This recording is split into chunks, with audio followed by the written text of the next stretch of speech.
"All right, everyone, quiet down," Professor Zix called out, his tentacles flailing in what could only be described as frustration. "I've got an announcement that's going to make your exoskeletons tremble."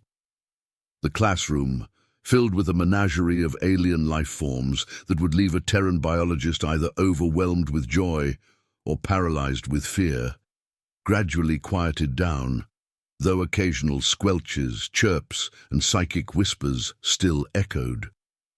"We're getting an exchange student," Zix continued, his eye stalk sweeping across the room. KLK, a mantis-like creature that resembled a walking salad fork, raised one of his appendages. Oh! Are they from the methane lakes of Titan? I've always wanted to meet a methane breather." The professor's skin tone shifted to an uneasy shade of chartreuse. "Not exactly. They're from a place called Earth." A collective gasp rippled through the room, followed by the sound of several students falling off their anti-gravity cushions.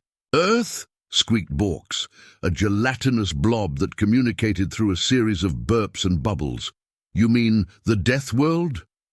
"The very same," Zix confirmed, his voice dropping to a conspiratorial whisper. "Class, I need you all on your best behavior. This is a rare opportunity."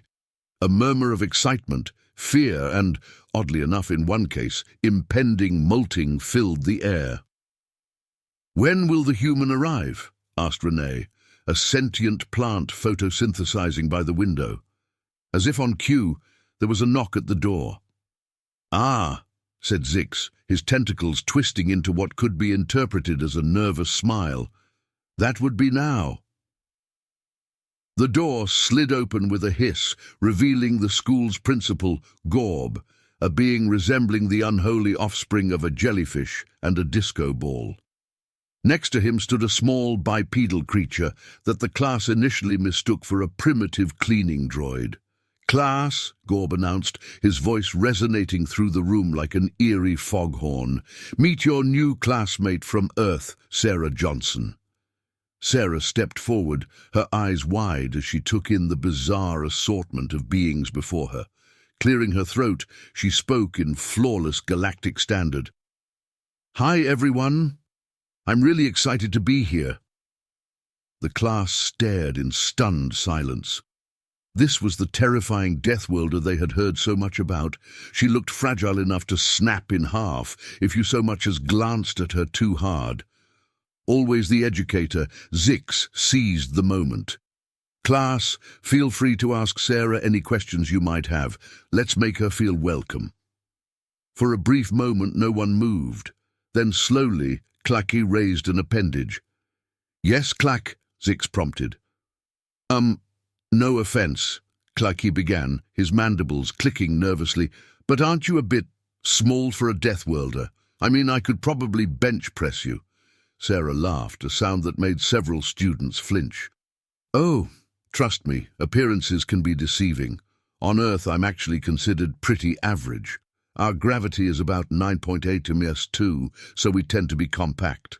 The class erupted into a cacophony of shocked exclamations, ranging from "impossible" to "by the great void, how are you even alive?" Borks burbled in disbelief. "Yeah, it's no big deal." Sarah shrugged before grinning mischievously. "Want to see something cool?" Without waiting for a response, she casually walked over to Zix's desk, a massive slab of neutronium alloy designed to withstand the corrosive, acidic, or just plain weird biology of the student body, and with seemingly no effort lifted one end off the ground. The class fell into a stunned silence, save for the rustling of Renee's leaves in shock. "Holy photonic torpedoes," whispered Blorks, his gelatinous form quivering in awe. Sarah gently set the desk back down and turned to the class, her smile a mix of pride and sheepishness. "Sorry, I probably shouldn't have done that. It's just, you guys were looking at me like I'm made of glass or something." Zix, who had been momentarily speechless, finally found his voice.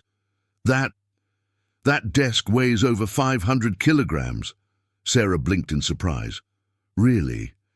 It felt pretty light to me. Must be the lower gravity here."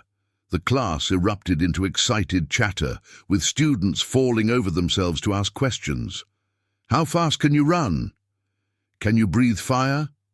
Do you eat stars for breakfast? Sarah laughed again, this time causing only a minor flinch from the class. One at a time. No, I can't breathe fire, and I definitely don't eat stars, though. She paused, a mischievous glint in her eye. I did have a pretty spicy burrito for lunch yesterday. This comment was met with blank stares. Sorry, Sarah said quickly. Earth joke. To answer your questions, I can run pretty fast by your standards, I guess. Our top athletes can hit around 45 kilometers per hour in short bursts. More gasps and murmurs followed. And as for eating, we're omnivores. We can eat a wide variety of things. In fact, some of the stuff we eat for fun would probably kill most of you. Like what? Kalke asked, leaning forward with morbid fascination. Well, Sarah said thoughtfully, tapping her chin, there's this thing called ghost peppers. They're so hot they can cause chemical burns. Oh, and we drink ethanol for fun. Ethanol? Shrieked Renee, his leaves curling in horror. But that's a solvent! Yep, Sarah nodded. We call it alcohol. It's pretty popular at parties. The class stared at her as if she had just announced she enjoyed swimming in antimatter. Sensing the growing unease, Zix decided to change the subject. Sarah, why don't you tell us about your planet's environment? I'm sure the class would be fascinated to learn about Earth's unique challenges. Sarah's eyes lit up. Oh, man. Where do I even start? We've got everything from scorching deserts to freezing tundras. Our oceans cover most of the planet and are filled with creatures that would give your nightmares. Nightmares. We've got storms that can level entire cities, volcanoes that can blot out the sun, and don't even get me started on Australia.